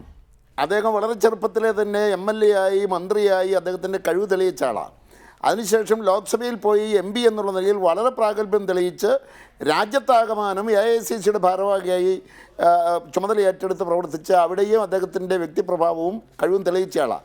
പിന്നീട് ഇവിടെ നീണ്ട 8 വർഷക്കാലം കോൺഗ്രസ് പാർട്ടിയെ നയിച്ച് അതിൻ്റെ KPCC അധ്യക്ഷൻ എന്നുള്ള നിലയിൽ അദ്ദേഹം കേരളത്തിൽ ചുമതലയേറ്റ കാലഘട്ടത്തിൽ മുഴുവൻ നടന്ന തെരഞ്ഞെടുപ്പുകളിലൊക്കെ ഐക്യജനാധിപത്യ മുന്നണിയെ, കോൺഗ്രസിനെ അധികാരത്തിലേക്ക് വിജയിപ്പിച്ചു കൊണ്ടുവരുവാൻ സാധിച്ച കഴിവുകൾ തെളിയിക്കപ്പെട്ടൊരു നേതാവാണ്.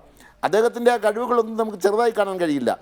ഇപ്പോൾ അദ്ദേഹം ആഭ്യന്തരമന്ത്രി എന്നുള്ള നിലയിൽ ചുരുങ്ങിയ കാലം അദ്ദേഹത്തിന് ലഭിച്ചുള്ളെങ്കിൽ പോലും അദ്ദേഹം വളരെ ഭംഗിയായി ആ ചുമതല നിർവഹിച്ചു, വളരെ വിജയകരമായി അത് പൂർത്തീകരിച്ചു.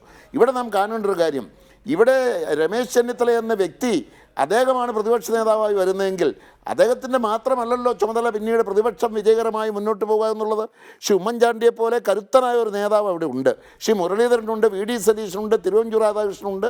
അങ്ങനെ ഒട്ടനവധി പ്രതിഭാശാലികളായ വളരെ കരുത്തന്മാരായ നേതാക്കന്മാർ അവിടെ ഉണ്ട്. ഇവരെല്ലാം ചേർന്ന്, അതുപോലെ മുസ്ലിം ലീഗിലും കേരള കോൺഗ്രസിലും ഒക്കെ നേതാക്കന്മാരുണ്ട്. KM മാണി സാറിനെ പോലുള്ള ആളുകൾ, കുഞ്ഞാലിക്കുട്ടി സാഹിബിനെ പോലെ, മുനീറിനെ പോലുള്ള ആളുകൾ, അങ്ങനെ ശക്തന്മാരായ പ്രതിപക്ഷ നിരയിലെ വലിയ ശക്തന്മാരായ കഴിവ് തെളിയിക്കപ്പെട്ടിട്ടുള്ള നേതാക്കന്മാരുള്ളപ്പോൾ ഒരാശങ്കയ്ക്ക് അവകാശമില്ല. പിന്നെ ഒരാളുടെ വ്യക്തിപ്രഭാവവും അദ്ദേഹത്തിൻ്റെ കഴിവുകളും തെളിയിക്കപ്പെടുന്ന എവിടെയാണ്? ഒരു സ്ഥാനത്ത് അദ്ദേഹം കയറി കഴിയുമ്പോഴാണ്. ശ്രീ രമേശ് ചെന്നിത്തലയെ ആരും അണ്ടർ എസ്റ്റിമേറ്റ് ചെയ്യേണ്ട. അദ്ദേഹം ഇരുന്നിട്ടുള്ള സ്ഥാനങ്ങളിലൊക്കെ അദ്ദേഹം ശോഭിച്ചിട്ടുണ്ട്, നന്നായി ശോഭിച്ചിട്ടുണ്ട്. ഇപ്പോൾ നേരത്തെ വിജയകുമാർ ചോദിച്ചൊരു ചോദ്യത്തിന് ആ സമയത്ത് എനിക്ക് ഉത്തരം പറയാൻ കഴിഞ്ഞില്ല. അത് മറ്റൊന്നുകൊണ്ടല്ല, വീണ്ടും അവസരം വരുമല്ലോ എന്ന് കരുതിയാൽ. ഇവിടെ ഒരു കാര്യം ഞാൻ ചോദിക്കട്ടെ, പ്രതിപക്ഷ നേതാവ് തന്നെ വീണ്ടും മുഖ്യമന്ത്രിയാകണമെന്ന് ഒന്നും നിർബന്ധമൊന്നുമില്ല. പറയാൻ പറ്റില്ല, ഞാൻ പറയട്ടെ, ഒരു കാര്യമുള്ളൂ. ഇവിടെ ഇപ്പോൾ ശ്രീ ഉമ്മൻചാണ്ടിയെ സംബന്ധിച്ച് അദ്ദേഹത്തെ പോലെ വിശാലമായ ഒരു കാഴ്ചപ്പാട് അല്ലെങ്കിൽ ഒരു നിലപാട് സ്വീകരിച്ചൊരു നേതാവുണ്ടോ? അദ്ദേഹത്തിൻ്റെ നേതൃത്വത്തിൽ ശ്രീ ജോണി നെല്ലൂർ, താങ്കൾ ഇപ്പോൾ പറയുന്നത് നിയമസഭാ തെരഞ്ഞെടുപ്പിന്റെ പരാജയത്തിന്റെ ഉത്തരവാദിത്വം സ്വയം ഏറ്റുവാങ്ങി ഞാൻ ആ പദവി എടുക്കുന്നില്ല എന്ന് പറഞ്ഞതിനെയാണോ ഉമ്മൻചാണ്ടിയുടെ ഈ ഉദാര മനസ്കത എന്ന് താങ്കൾ ഉദ്ദേശിക്കുന്നത്? മാത്രമല്ല, അദ്ദേഹം മുൻകൂട്ടി തെരഞ്ഞെടുപ്പിൻ്റെ ഫലം വരുന്നതിന് മുമ്പേ പറഞ്ഞു ഈ തെരഞ്ഞെടുപ്പിൽ തുടർഭരണം ഉണ്ടാകും. ഏതെങ്കിലും കാരണവശാൽ ഈ തെരഞ്ഞെടുപ്പിൽ പരാജയമുണ്ടായാൽ എല്ലാവർക്കും കൂട്ടുത്തരവാദിത്വമുണ്ട്, കൂടുതൽ ഉത്തരവാദിത്വം എനിക്കായിരിക്കും എന്ന് അദ്ദേഹം മുൻകൂട്ടി പറഞ്ഞു. മറ്റൊന്ന്, ഇവിടെ അദ്ദേഹം UDFന്റെ ചെയർമാൻ സ്ഥാനത്ത് തുടരുക. ഇത് UDF എന്ന് പറയുന്നത് വലിയൊരു പ്രസ്ഥാനമല്ലേ? അല്ല, ധാർമ്മികമായ ഉത്തരവാദിത്വം ഉണ്ടെങ്കിൽ UDFന്റെ ചെയർമാൻ സ്ഥാനം അടക്കം അതിൽ നിന്നും കൂടി മാറി നിൽക്കാം. അല്ലല്ലോ, UDF ഒരു പരാജയത്തിലേക്ക് പോയപ്പോൾ ആ പരാജയം എന്ന് പറഞ്ഞു കഴിഞ്ഞാൽ ആ പരാജയം ശരിക്കും വിലയിരുത്താൻ പോകുന്നതേ ഉള്ളൂ. പരാജയത്തിൻ്റെ പരാജയ കാരണങ്ങൾ വിലയിരുത്തുമ്പോൾ അതിൻ്റെ യഥാർത്ഥ വസ്തുതയെ നോക്കുമ്പോൾ ഇവിടെ ബഹുമാനായ ശ്രീ ഹരിദാസ് പറഞ്ഞൊരു കാര്യം ഞാനത് അടിവരയിടുകയാണ്. ഇവിടെ ന്യൂനപക്ഷങ്ങൾ വല്ലാതെ തെറ്റിദ്ധരിക്കപ്പെട്ടു. അവർക്കൊരു ചിന്തയുണ്ടായി, ഈ തെരഞ്ഞെടുപ്പിൽ ഞങ്ങളുടെ താല്പര്യങ്ങൾ സംരക്ഷിക്കുവാൻ കോൺഗ്രസിനേക്കാൾ അല്പം കൂടി മെച്ചം ഇടതുപക്ഷമാണോ എന്നൊരു സന്ദേഹം അവർക്കുണ്ടായി. ആ സന്ദേഹത്തിൻ്റെ ഫലമായിട്ടാണ് ഇപ്പോൾ ഈ ഒരു വലിയ ഭൂരിപക്ഷം അവർക്ക് ലഭിച്ചത്. നമ്മൾ മറ്റൊരു കാര്യം വിലയിരുത്തണം. ഇപ്പോൾ 91 സീറ്റ് LDFന് കിട്ടി. ഒരു 15-20 സീറ്റുകൾ നാം പരിശോധിച്ചാൽ 2000 വോട്ടിൽ താഴെ ഭൂരിപക്ഷം.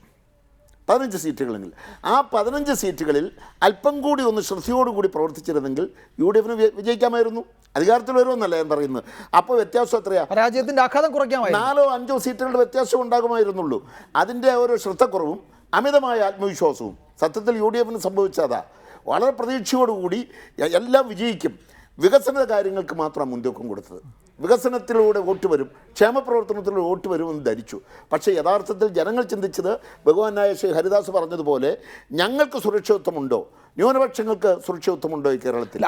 ആ നിലയ്ക്കാണെങ്കിൽ ഈ പ്രതിപക്ഷ നേതാവ് സ്ഥാനം മാറ്റം അനവസരത്തിലുള്ളതാണോ? അല്ല, അതിനെ സംബന്ധിച്ച് ഞാൻ പറഞ്ഞല്ലോ, ഇവിടെ ഒരു കീഴ്വഴക്കം എന്താ കേരളത്തിൽ? ആര് കോൺഗ്രസ് പാർട്ടിയുടെ നേതാവെ തിരഞ്ഞെടുക്കപ്പെടുന്നോ ആ ആളെ മുഖ്യമന്ത്രിയെ അംഗീകരിക്കും, അല്ലെങ്കിൽ ആ ആളെ പ്രതിപക്ഷ നേതാവ് അംഗീകരിക്കും.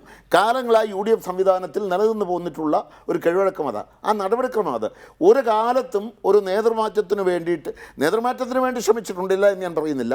ശ്രീ കെ കരുണാകരനെ നേതൃസ്ഥാനത്ത് മാറ്റാൻ വേണ്ടി ഘടകകക്ഷികളൊക്കെ അവരാൽ കഴിയുന്ന വിധത്തിൽ പരിശ്രമിച്ചു. അത് അന്നത്തെ സാഹചര്യത്തിൽ. പക്ഷേ ഏതെങ്കിലും കാര്യത്തും ഘടകകക്ഷികൾ ഉമ്മൻചാണ്ടിയെ സഹായിച്ചു എന്നത് രാഷ്ട്രീയ കേന്ദ്രങ്ങളിൽ ഇടനാഴികളിലൊക്കെ സംസാരമാണ്. അല്ല, അത് ഓരോ സന്ദർഭത്തിൽ ആ സാഹചര്യത്തിൽ എന്താ കോൺഗ്രസ് പാർട്ടിക്കുള്ളിൽ തന്നെ വലിയൊരു ഭിന്നിപ്പുണ്ടാകുകയും അവരുടെ അഭിപ്രായം ഘടകകക്ഷികൾ പക്ഷം പിടിക്കുകയല്ല, ആ അന്നത്തെ സാഹചര്യങ്ങൾ വിലയിരുത്തിയപ്പോൾ ഘടകകക്ഷികളെ അതിന് നിർബന്ധിതമാക്കി. അതാ സത്യം. അങ്ങനെ ഒരു നിലപാട് സ്വീകരിക്കുവാൻ ഘടകകക്ഷികൾക്ക് നിർബന്ധിതരായ ഒരു സാഹചര്യം ഉണ്ടായി. ഞാൻ താങ്കളിലേക്ക് വരാം. ഇപ്പോൾ ശ്രീ ആർ ചന്ദ്രശേഖരൻ കൂടി ചർച്ചയിൽ പങ്കെടുക്കുന്നു. ശ്രീ ആർ ചന്ദ്രശേഖരൻ, താങ്കളൊക്കെ പല ഘട്ടങ്ങളിലായി ഈ കഴിഞ്ഞ സർക്കാരിൻ്റെ കാലത്ത് ഈ നേതൃമാറ്റത്തെ പറ്റിയൊക്കെ സൂചിപ്പിക്കുകയും ഒക്കെ ചെയ്തിട്ടുള്ളതാണ്.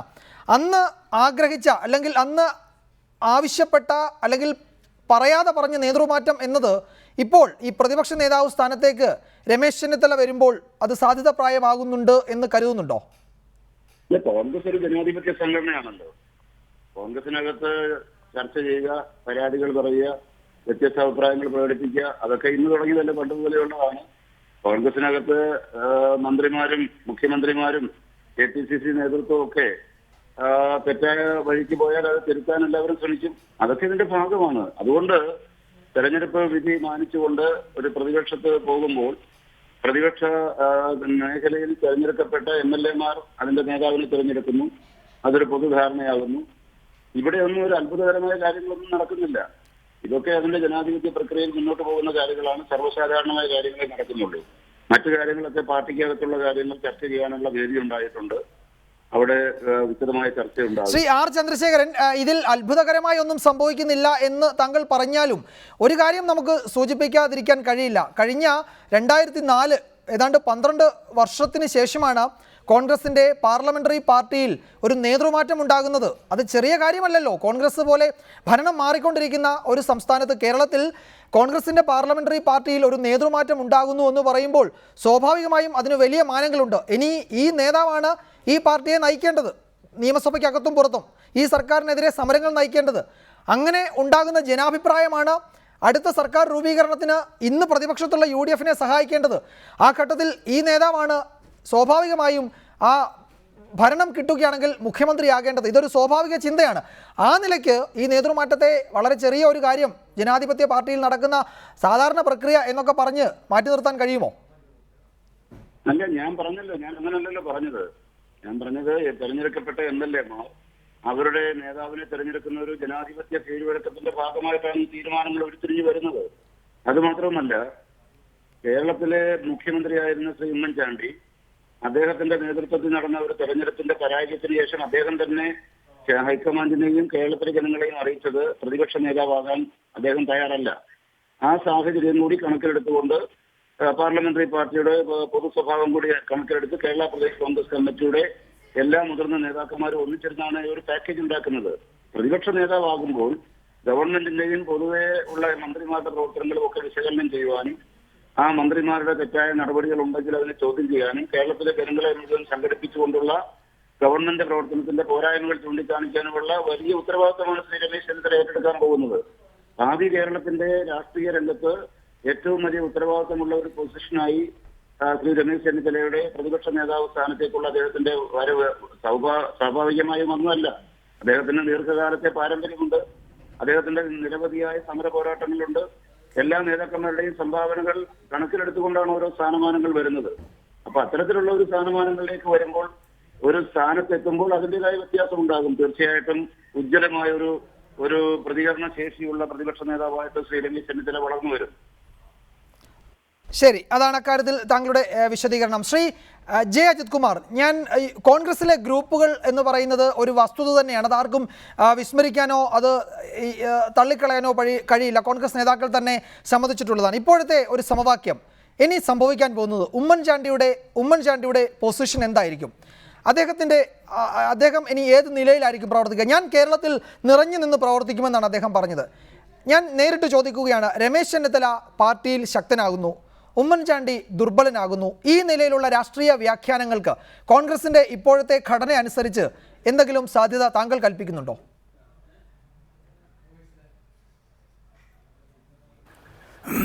ശ്രീ ഉമ്മൻചാണ്ടിയുടെ ആ പരാമർശം, ഇന്ന് തിരുവനന്തപുരത്ത് നടത്തിയ ആ പരാമർശത്തെ കേരളം സ്വാഗതം ചെയ്യും. അദ്ദേഹം കേരളത്തിൽ നിറഞ്ഞു നിന്ന് പ്രവർത്തിക്കും എന്ന് പറഞ്ഞ അദ്ദേഹത്തിൻ്റെ ആ ഉറപ്പ് അത് കേരള ജനത സഹർഷം സ്വാഗതം ചെയ്യുന്നു എന്ന് തന്നെയല്ല ശ്രീ മായൻ ഹാജി സൂചിപ്പിച്ചതുമായി ബന്ധപ്പെട്ട് ചില കാര്യങ്ങളുമായിട്ട് ചെയ്യാനുണ്ട്. ക്യാബിനറ്റ് പദവിയോ അല്ലെങ്കിൽ സ്റ്റേറ്റ് കാറോ അല്ലെങ്കിൽ കന്റോൺമെൻറ്റ് ഹൗസ് പോലെയോ അല്ലെങ്കിൽ ക്ലിപ്പ് ഹൗസ് പോലെയുള്ള മണിമന്ദിരങ്ങളോ ഒന്നും ഇല്ലെങ്കിൽ പോലും, അല്ലെങ്കിൽ പിന്നെ ഈ പറഞ്ഞ പാർട്ടിയിലേതെങ്കിലും ഏറ്റവും അത്യുന്നത സമിതിയിലേക്ക് നിയോഗിക്കപ്പെടണം എന്നുള്ള നിർബന്ധ ബുദ്ധിയൊന്നുമില്ല ഒന്ന് കാണിക്കാതെ ഞാൻ കേരള ജനതയോടൊപ്പം ഉണ്ടാകും എന്ന് ശ്രീ ഉമ്മൻചാണ്ടി പറഞ്ഞത്. മറ്റൊരു മുതിർന്ന നേതാവ് പറഞ്ഞു, ഞാൻ നിങ്ങളുടെ കാവലാളായിട്ടുണ്ടാകും എന്ന് പറഞ്ഞ നേതാവ് ആ കാവലാളായിട്ട് എല്ലാവരിലേക്കും എത്താൻ വേണ്ടി സ്റ്റേറ്റ് ഗവൺമെൻറ്റിൻ്റെ ചിലവിൽ ഇടതുപക്ഷത്തിൻ്റെ ചെയർമാനാകണം, ക്യാബിനറ്റ് റാങ്ക് വേണം, ഔദ്യോഗിക വസതി വേണം, പേഴ്സണൽ സ്റ്റാഫ് വേണം, ഇങ്ങനെയുള്ള ഒരു ശാഠ്യങ്ങളും ഒരു നിർബന്ധ ബുദ്ധി ഇല്ലാണ്ടാണല്ലോ UDF ചെയർമാനായിട്ട് ഞാൻ തുടരുമെന്ന് ശ്രീ ഉമ്മൻചാണ്ടി പറയുന്നത്. ആ രണ്ട് നേതൃഗുണങ്ങൾ തമ്മിൽ താരതമ്യം ചെയ്യേണ്ട അവസരങ്ങളുണ്ട് ശ്രീ വിജയ്. മറ്റൊന്ന്, ശ്രീ ഉമ്മൻചാണ്ടി ഇപ്പം അദ്ദേഹം 70കളുടെ മധ്യത്തിൽ നിൽക്കുന്നു. അദ്ദേഹം എത്രയോ കൊല്ലമായിട്ട് ഓക്കെ, അത് സമ്മതിച്ചു.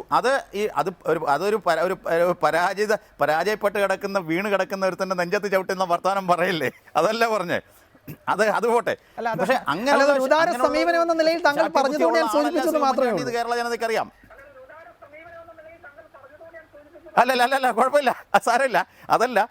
അപ്പോൾ ഈ പറഞ്ഞ കഴിഞ്ഞ തവണത്തെ പ്രതിപക്ഷ നേതാവും ഇപ്പോൾ പ്രതിപക്ഷ നേതാവ് ആകേണ്ടിയിരുന്ന അല്ലെങ്കിൽ ആകാതെ പോയി എന്ന് പറഞ്ഞ ശ്രീ ഉമ്മൻചാണ്ടിയും തമ്മിലുള്ള ഒരു താരതമ്യമാണ് ഞാൻ പറഞ്ഞത്. ഒരുപക്ഷേ ശ്രീ ഉമ്മൻചാണ്ടി പ്രതിപക്ഷ നേതാവ് ആയിരുന്നെങ്കിൽ കഴിഞ്ഞ 5 കൊല്ലം പ്രതിപക്ഷ നേതാവായിരുന്ന രണ്ട് വ്യക്തികൾ തമ്മിലുള്ള ഒരു താരതമ്യം മാത്രമേ ഞാൻ ഉദ്ദേശിച്ചുള്ളൂ ശ്രീ വിജയ്. അവിടെ പോട്ടെ, അത് പോട്ടെ, സാരമില്ല, ക്ഷമിക്കുക, ഞാൻ പറഞ്ഞതല്ല.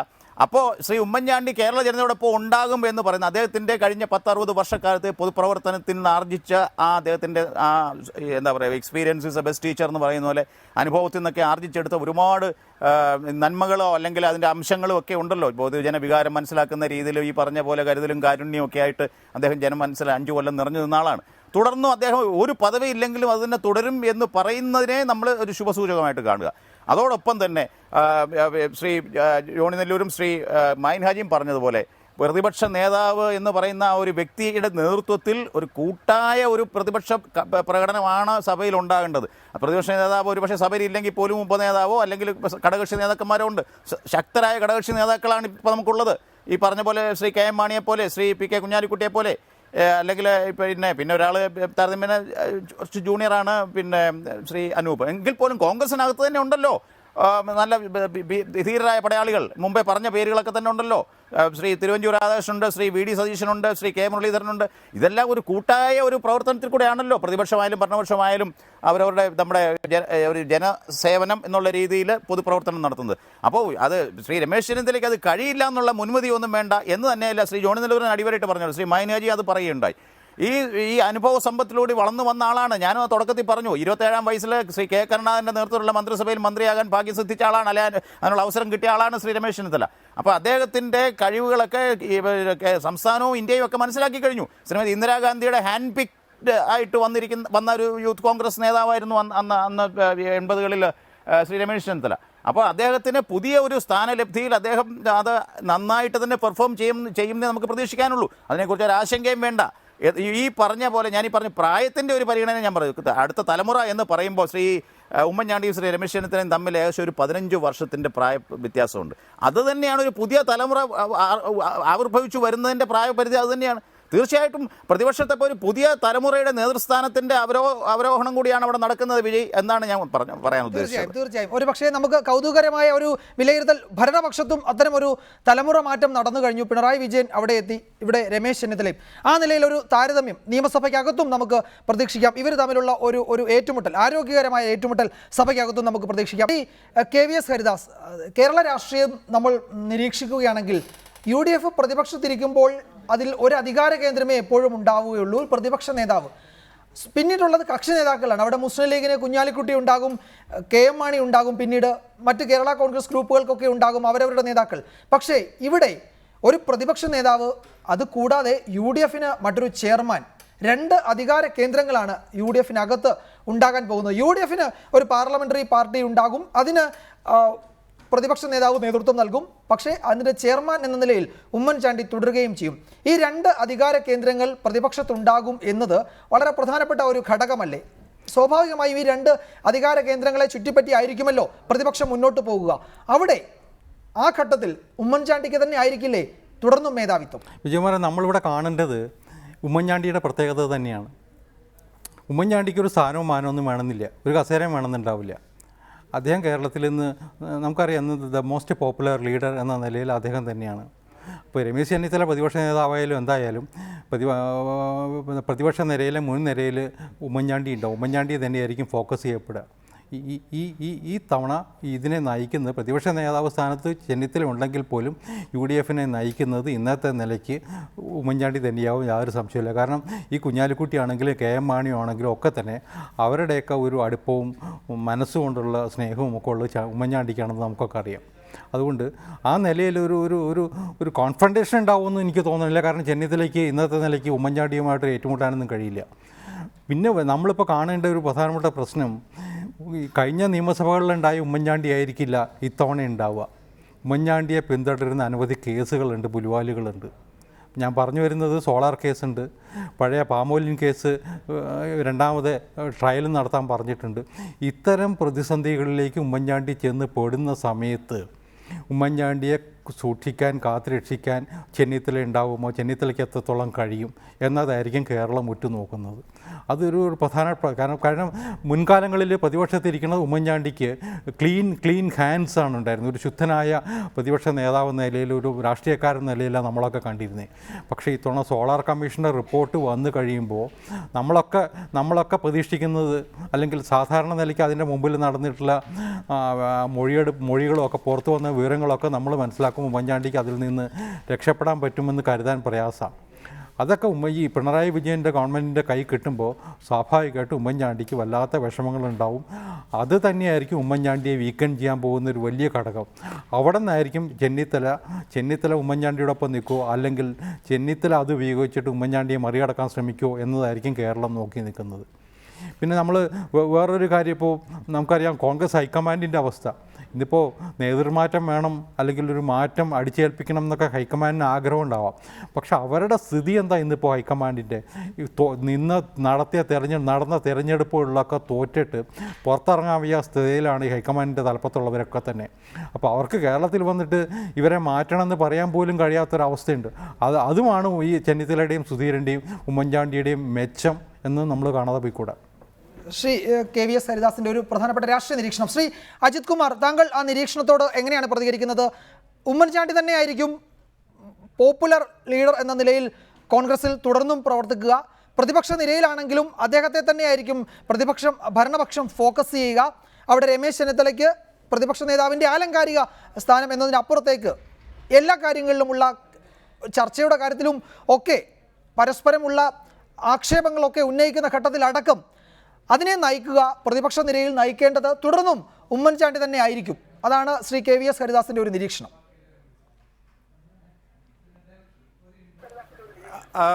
വിജയ്, ഞാൻ ശ്രീ KVS ഹരിദാസിൻ്റെ ആ വിലയിരുത്തലിനോട് വിയോജിക്കുന്നതിനൊപ്പം തന്നെ അദ്ദേഹം തുടക്കത്തിൽ നടത്തിയ പരാമർശങ്ങളെ ഞാൻ പ്രതിഷേധവും കൂടെ രേഖപ്പെടുത്തുകയാണ്. അതായത് ഭരണ തുടർച്ച ഉണ്ടാകുമെന്നും അല്ല, അത് ഉണ്ടായില്ലെങ്കിൽ തനിക്കാണ് ഉത്തരവാദിത്വം എന്നും തുടക്കം മുതൽ തന്നെ പറഞ്ഞുകൊണ്ടിരുന്ന, ആത്മവിശ്വാസം പ്രകടിപ്പിച്ചിരുന്ന ശ്രീ ഉമ്മൻചാണ്ടി. അപ്പോൾ അന്നത്തെ ശ്രീ ഉമ്മൻചാണ്ടി അല്ല ഇപ്പോൾ ഇനി നിയമസഭയിൽ കടന്നു വരാൻ പോകുന്ന ഉമ്മൻചാണ്ടി എന്നുള്ള ശ്രീ KVS ഹരിദാസിൻ്റെ ആ ഒരു പ്രസ്താവനയോടാണ് ഞാൻ പ്രതിഷേധിക്കുന്നു എന്ന് പറഞ്ഞത്. അതായത് ഇപ്പോൾ ഈ കഴിഞ്ഞ 5 വർഷക്കാലത്തെ ഭരണ നേട്ടങ്ങളുടെ ലോഞ്ചിങ് പാഡിൽ നിന്നാണ് വീണ്ടും സർക്കാരിലേക്ക് അദ്ദേഹം തിരിച്ചു വരാമെന്ന് പ്രതീക്ഷിച്ചിരുന്നത്. അത്ര ആത്മവിശ്വാസം പ്രകടിപ്പിച്ച ഒരു വ്യക്തി പ്രതിപക്ഷത്തിരിക്കേണ്ടി വന്നാലും തന്നെ എന്തെങ്കിലും ആരോപണങ്ങളുടെ പ്രേതങ്ങൾ വേട്ടയാടും എന്നുള്ള ഭയമൊന്നും അദ്ദേഹത്തിന് ഇല്ല എന്നുള്ളതിൻ്റെ ഏറ്റവും നല്ല സൂചനയായിരുന്നല്ലോ അദ്ദേഹത്തിൻ്റെ ആ ഒരു ആത്മവിശ്വാസത്തിൽ ഭരണത്തെ തിരിച്ചെത്താൻ കഴിയും എന്നുള്ള പ്രസ്താവന തന്നെ. അപ്പോൾ ഈ പറഞ്ഞതുപോലെ ഏത് കമ്മീഷൻ്റെ റിപ്പോർട്ട് വന്നാലും അല്ലെങ്കിൽ ഏത് ഇല്ലാത്ത കാര്യങ്ങളിൽ വെളിപ്പെടുത്തലുകൾ ഒക്കെ ഉണ്ടായാൽ പോലും അതൊന്നും അദ്ദേഹത്തിനെ എന്താ പറയുക പീഡിതനാക്കാൻ പര്യാപ്തമല്ല എന്ന് പറയാൻ ഞാൻ ആഗ്രഹിക്കുന്നു. ഒന്ന്, അങ്ങനെ ഒരു സാഹചര്യം വന്നാൽ പോലും പ്രതിപക്ഷം കൂട്ടായിട്ട് പ്രതിപക്ഷത്തെ ഒരു അംഗത്തിൻ്റെയും പ്രതിപക്ഷത്തിൻ്റെ ഭരണപക്ഷ നേതാവായിരുന്ന ഒരാളിനെ, മുതിർന്ന ഒരു നേതാവിനെ കൈയൊഴിയുമെന്ന് നമ്മൾ വിചാരിക്കുന്നതിൻ്റെ മൗഢ്യമായിരിക്കും എന്ന് ഞാൻ വിചാരിക്കുന്നത്. അങ്ങനെയുള്ള സാഹചര്യമൊന്നും ഉണ്ടാകുന്നില്ല, കേരളത്തിൽ ഇനി ഉണ്ടാകാനും പോകുന്നില്ല എന്നാണ് ഞാൻ വിചാരിക്കുന്നത് വരും ദിവസങ്ങളിൽ. ഇപ്പോൾ ഒരു കാര്യം കൂടി ശ്രീ KVS ചൂണ്ടിക്കാണിക്കുകയുണ്ടായി. വളരെ ശക്തനായ ഒരു മുഖ്യമന്ത്രിയായ ശ്രീ പിണറായി വിജയൻ്റെ കയ്യിൽ ഇങ്ങനെയുള്ള വടികൾ കിട്ടിയാൽ നന്നായിട്ട് പ്രഹരിക്കില്ലേ എന്നാണ് അദ്ദേഹം ചോദിച്ചത്. അങ്ങനെയുള്ള ആ പ്രഹരം ഏറ്റുവാങ്ങാനായിട്ട് ശ്രീ ഉമ്മൻചാണ്ടി വിട്ടുകൊടുക്കാനൊന്നും ശ്രീ രമേശ് ചെന്നിത്തലയോ ശ്രീ KM മാണിയോ ശ്രീ കുഞ്ഞാലിക്കുട്ടിയോ അല്ലെങ്കിൽ ശ്രീ KC ജോസഫോ അല്ലെങ്കിൽ പാർട്ടിയുടെ നേതൃത്വത്തിലുള്ള ശ്രീ VM സുധീരനോ ഒന്നും അതിന് അവസരം ഉണ്ടാക്കില്ല എന്ന് ധൈര്യമായിട്ടിരിക്കാൻ നമുക്ക് ശ്രീ ഉമ്മൻചാണ്ടി ഒറ്റപ്പെടാൻ പോകുന്നില്ല. അദ്ദേഹത്തിന് ഒരു പദവി കിട്ടിയാലും ഇല്ലെങ്കിലും അത് ശ്രീ KVS അതിനായിരിക്കുകയും ചെയ്തു. ശ്രീ ഉമ്മൻചാണ്ടിക്ക് ഒരു പദവിയും വേണ്ട. അദ്ദേഹം ജനമധ്യത്തിൽ ജീവിക്കുന്നു, ജനഹൃദയങ്ങളിൽ ജീവിക്കുന്നു. അപ്പോൾ അദ്ദേഹത്തിന് ഒരു പദവി വെറും അലങ്കാരം മാത്രമായിരിക്കും. അതൊന്നും ഇല്ലാതെ തന്നെ ശ്രീ ഉമ്മൻചാണ്ടി ഇവിടെ ഉണ്ടാകും, യാതൊരു പരുക്കും കൂടാതെ എന്ന് തന്നെ ഞാൻ പറയട്ടെ വിജയ്.